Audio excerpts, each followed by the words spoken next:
My girlfriend yelled, "Ugh, you're smothering me," when I asked why she'd changed her phone passcode. I murmured, "You're right. I'll give you room." The room I gave her was so final that she had to explain to her parents why she was moving back home at 28. I'm a 29-year-old guy, and last Tuesday I was lounging on the sofa, watching a documentary about ocean depths. My girlfriend, Chloe, 28, sat beside me, engrossed in her phone as usual. We'd been together 3 years, cohabiting in my apartment for the last 18 months. Lately, something felt wrong. Small things. She'd tilt her phone away while texting, step out for calls, the classic warning signs you read about but dismiss as nothing. "Hey love, can you check if that ramen place is open?" I asked, reaching for her phone since mine was charging in the bedroom. She lunged across the couch, grabbing it. "I'll look." That's when I noticed. My fingerprint didn't unlock her screen anymore. "Did you change your passcode?" I asked calmly, no accusation. What followed still replays like a bad film, her face flushed, voice hitting a pitch I'd never heard. "God, you're smothering me. Why do you need my phone? Can't I have any privacy? You're so controlling." I sat there, floored. In 3 years, I'd never snooped through her phone. We shared passcodes for convenience, checking maps while one drove, switching playlists, ordering takeout. Standard couple stuff. I asked a simple question, Chloe. This is what I mean. Questions, questions, questions. I can't breathe in this relationship. You track everything I do. Track? I work 50-hour weeks in tech support. Half the time I barely check my own phone. She stormed to the bedroom, slamming the door so hard the wall art shook. I sat there, documentary droning on about fish enduring crushing ocean pressure. Fitting. 20 minutes later, she reappeared with a backpack. "I'm going to Lisa's. I need room to think." "Okay," I said softly. "You're right. I'll give you room." She hesitated at the door, maybe waiting for me to plead. I didn't. Just turned back to the TV. The door clicked shut. Here's the context. The apartment's mine. I bought it 2 years before we met. Chloe moved in, never paid rent, just split groceries and utilities. I covered furniture, repairs, major costs, not because she couldn't chip in, but because she was saving for her graphic design business. 3 years of saving, no software or equipment bought. That night, I reflected, seeing our relationship clearly. She'd been staying out late with work friends I'd never met. Her Instagram showed bars and clubs on nights she claimed were for design seminars. The passcode change was just the latest in a string of red flags I'd ignored. Wednesday morning, I made some choices. Update 1. Chloe didn't come home. She sent a few texts about needing time to reflect and how I needed to fix my control issues. I replied once, "Take all the time you need." Then I got practical. First, I changed the locks. My apartment, my right. Spent $300 on a smart lock system, named the code Liberty. Petty? Perhaps. Satisfying? Definitely. Second, I texted her. "Your stuff's in boxes in the lobby storage room. Codes 2025. Pick up by Sunday." Her reply was intense. 19 texts in a row. A sample.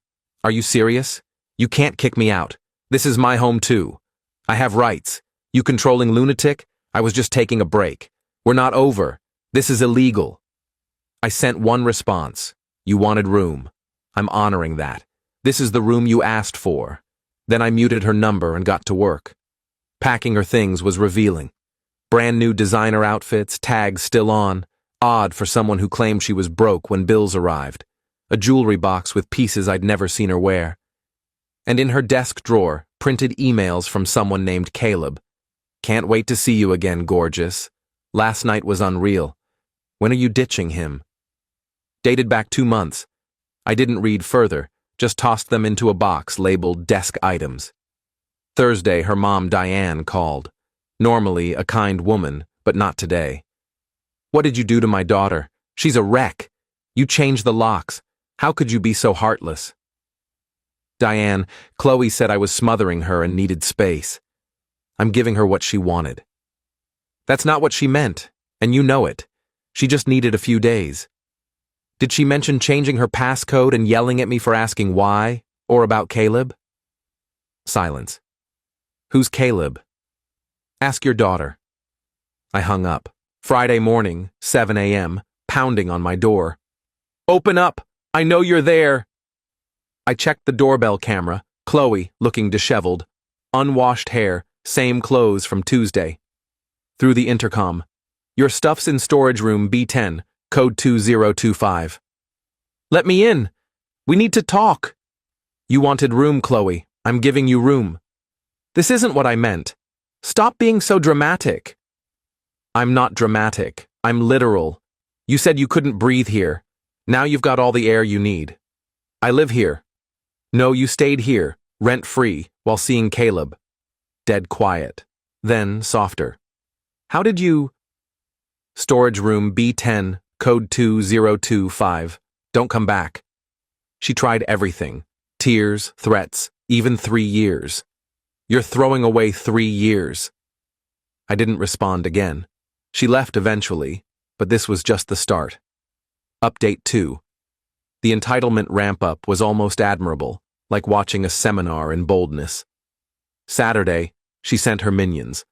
Her best friend Lisa showed up at my building but couldn't get past the lobby since I'd removed Chloe from the visitor list. She called, "You need to let me up." Chloe forgot important stuff. "It's all in the storage room. What did I miss?" Her grandmother's necklace. I nearly laughed. "Lisa, I've met Chloe's grandmother. She's alive and wearing all her jewelry. Try again." "Fine. Her design tablet for a gig." "What tablet?" She never bought one in 3 years. Click. Sunday got spicy. I got a text from an unknown number. "Hey, this is Caleb. Man to man, what you're doing to Chloe is wrong. She just needed time to sort things out. Be a good guy and let her come back." The nerve. Her side guy preaching decency. I didn't reply. Instead, I did better. Chloe had used my laptop for her design portfolio site, and the login was still saved. Shady to access it? Maybe. Did I care? Her portfolio was thin, 12 images, all iPhone shots. The real find was the site's back end. She'd been messaging clients through the contact form, all Caleb. "Babe, he's working late again. Come over. Can't wait to live with you once I'm free. He's so dull. You make me feel alive." 3 months of messages. The design seminars, code for Caleb's place. I screenshotted everything, not for vengeance, for proof. I knew what was coming. Monday morning, an email arrived from someone claiming to be Chloe's attorney, demanding I let her retrieve her items and threatening a lawsuit for unlawful eviction. I forwarded it to my friend, a real lawyer. His reply, "Ha ha, this is from a Hotmail address. No attorney uses Hotmail for legal stuff. She was never a tenant. Tell them to get lost." I responded formally. As stated, all items were made available for pickup. No landlord-tenant relationship existed. Cease contact. Tuesday, she switched tactics. We'd unfollowed each other, but mutual friends kept me updated. She posted on social media, "Some people reveal their true selves when you ask for basic respect. 3 years building a life, and he tosses me out like garbage for wanting privacy." Ladies, never rely on a man. I'm homeless now because I asked for space. My ex is a classic narcissist. Comments were mixed. Support from her circle, skepticism from others. My friend Nate commented, "Didn't you cheat with some guy named Caleb? Post deleted in an hour." But the entitlement hadn't peaked. Wednesday, the building manager greeted me. "Mr. Hayes, we had an issue today. A woman tried convincing maintenance she was locked out of your unit. Showed an old photo of you two as proof." "Chloe?" "She got aggressive when they refused entry. We called security. She's banned from the property." I brought donuts for the building staff the next day. Thursday was quiet. Too quiet. I should have known she was plotting. Friday afternoon, my phone lit up. Texts, calls, emails from family, friends, co-workers. Chloe had sent a mass email from my contact list. How? The portfolio site had access to my Google contacts via our shared laptop. The email was a delusional masterpiece. Dear friends and family of my name, I'm concerned about his mental health. After 3 years together, he's had a breakdown, changing locks while I was visiting my ill father, discarding my belongings and spreading lies about infidelity, completely false. I've tried getting him help, but he refuses. He's become paranoid and cut me off from our shared life. Please urge him to seek help. I'm staying with friends, as I'm now homeless. With concern, Chloe. Her ill father was a gem. He lives 20 minutes away and golfs twice a week. My phone rang. My mom. Sweetie, what's happening? Chloe sent. Mom, she cheated. I have evidence. She yelled I was smothering her for asking about her passcode, then left. I'm fine. She's manipulating everyone. Your dad thought it sounded like nonsense. Send me the proof. I'll handle the family. Mom, the real hero. I spent 2 hours replying to everyone. Chloe cheated and is upset about the consequences. I'm okay. She never lived here officially. Please block her email. Most got it. Some didn't. Fine. But Chloe had crossed a line with that email. Time to stop playing defense. Update 3. After the email stunt, I went on offense. Saturday morning, I made a Google Doc titled The Truth About Chloe, last name, and Caleb, last name. Contents: screenshots of her website messages to Caleb, the printed emails I'd found, texts where she admitted knowing Caleb, a timeline matching her seminars to Caleb's apartment Instagram posts, her social media posts calling me a narcissist with Nate's comment about Caleb. No commentary, just facts, screenshots, dates. I didn't post it publicly, just replied to her mass email. Since Chloe involved everyone in our personal matters, here's the real story. Judge for yourselves. The fallout was instant. Her mom called within an hour. Is this true? Every word, Diane. Sorry you found out like this. She said you were controlling, monitoring her phone. I asked about her passcode once. That was my crime. Diane hung up. Nate later said, Chloe got an earful. Diane doesn't tolerate cheaters, having been through it with her ex-husband.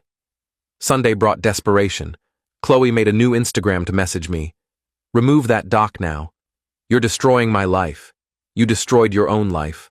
I'm just documenting it. Caleb dumped me because of you. Caleb dumped you because you're a cheater who got caught. I have nothing. No home, no boyfriend. Sounds like you got all the room you wanted. I'll sue for defamation. Truth's a defense. Look it up. She sent 25 more messages. I ignored them. Monday was glorious. Chloe's dad, Alan, reached out. He's quiet at family dinners, letting Diane take charge. Not today. Son, I owe you an apology. Diane showed me everything. We didn't raise her to behave like this. Not your fault, Alan. We've been enabling her, paying her bills, making excuses. That's done now. She's 28, acting like a kid. What's next? She's been with us since you ended things, told us you snapped. We believed her. Now, she's got 30 days to get a job and a place. Sweet justice. Tuesday to Thursday were calm. I focused on work, hit the gym, reconnected with friends I'd neglected while with Chloe, felt free. Friday changed everything. A note on my door from property management. Mr. Hayes, Miss Chloe, last name, attempted to access your unit with a locksmith today. Security intervened. Police were called. Full report attached. She's officially trespassed from the property. Further attempts will lead to arrest. The report was wild. Chloe had convinced a shady locksmith she was locked out. When security challenged her, she insisted I was her abusive ex who evicted her illegally. Police asked for residency proof. No mail, no lease, nothing. She had none, as she'd never officially lived there. The locksmith fled. Chloe tried to talk her way out, but her name triggered the prior trespass warning. She was arrested for criminal trespass, spending 7 hours in jail until Diane bailed her out. Alan refused to help. Her release terms: stay away from my building, no contact with me. You'd think that'd be the end. Nope. Final update. The final meltdown, what Reddit might call an extinction burst, was epic. Week 3, Chloe tried launching her graphic design business. New Facebook page, Instagram business account, the works. Posted nonstop about fresh starts and rising from toxic relationships. Issue? No equipment, a portfolio of 12 iPhone images, no real clients. But audacity? She had plenty. She messaged my friends list, offering discounted design sessions, claiming she was rebuilding after financial abuse. Yes, she called my rent-free support for 18 months abuse. Most ignored her. My co-worker Liam was savage. Didn't you cheat on him while he paid your bills? That's not abuse. That's a free ride ending. She blocked him and posted about toxic masculinity. By Thursday, her parents were done. Alan called. Sorry to bother you, Ryan. Has Chloe tried contacting you? Not directly. She's banned from my building and there's a no-contact order. Good. Keep it that way. We gave her an ultimatum. Get a job or get out. Where'd she go? Caleb took her back. Temporarily, he says. It lasted 4 days. Monday, Lisa texted me. She and I stayed loosely connected, as she'd realized Chloe lied to her too. OMG, Chloe showed up at my place with all her stuff. Caleb kicked her out. What happened? She moved in Thursday. By Sunday, he was done. She demanded he add her to his lease, give her a credit card, and buy her a $3,500 design tablet. He said no. She called him controlling. The irony. She's with you now? No way. I told her I'm not a shelter for cheaters. She's in a motel. The motel phase was its own saga. Chloe started a GoFundMe. Help a domestic abuse survivor rebuild. Goal: $10,000. The story? I'd isolated her, controlled her money, and tossed her out for standing up to me. She needed funds for an apartment deposit, a car. She claimed I stole ours. We never shared one. Design gear and therapy for trauma. She raised $142, $100 donation with a note. For therapy, you need it. The rest was from her cousin, likely without reading the pitch. When it flopped, she went all in on TikTok, crying in her motel room. I'm homeless because I asked for privacy in my relationship. It got 60,000 views, mostly people calling out her lies. Top comment: you're not homeless for wanting privacy. You're homeless for wanting privacy while hooking up with Caleb. Big difference. The peak entitlement hit Wednesday night. My doorbell camera pinged at 11:52 p.m. There was Chloe, standing at the building entrance, staring at the door. Security watched from inside. She didn't try to enter, just stood for 20 minutes, then spoke to the door. I know you're watching on your camera. I just want to talk. I messed up, okay? 3 years, Ryan. 3 years should count for something. You were right about Caleb, but it was nothing. You were always so predictable, so dull. I wanted excitement, but I see now predictable's good. I need predictable. I'll delete everything, the posts, the GoFundMe, all of it. Let me come back, please. It's cold, and I'm sick of motel beds. I changed my passcode because I knew you'd see Caleb's texts. I was protecting you from getting hurt. The mental acrobatics were gold medal worthy. Security stepped in. Ma'am, you need to leave. Police are on the way. She ran, literally ran, tripping in sneakers down the street. Thursday morning, Diane called, voice weary. She showed up at our house at 3 a.m. Alan wouldn't let her in. She slept in her car in our driveway. I'm sorry you're dealing with this, Diane. We enabled her for years, paying bills, excusing her. Did you know she was fired from her last 3 jobs? We kept it quiet, kept giving her money. What now? Alan found a program, kind of like rehab, but for life skills. Budgeting, accountability, job training. It's out of state. She gets a choice, the program or we cut her off. Will she go? She's got nowhere else. Friday, I got a final LinkedIn message. I'm leaving for a while. My parents are forcing me. I still think you overreacted. But whatever.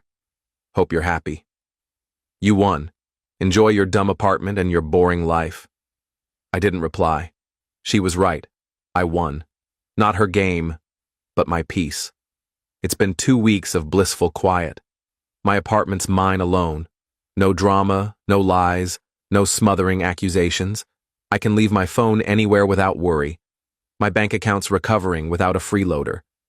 Nate asked if I regretted being so firm. I told him my only regret was missing the red flags sooner. When someone says you're smothering them for asking a simple question, trust them. Give them all the room they want.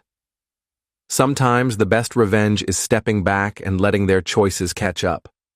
Chloe wanted room. She got a galaxy of it. Her parents sent a holiday card last week. Diane wrote, "She's in the program, actually working. Still blames everyone, but it's progress. Thanks for holding her accountable.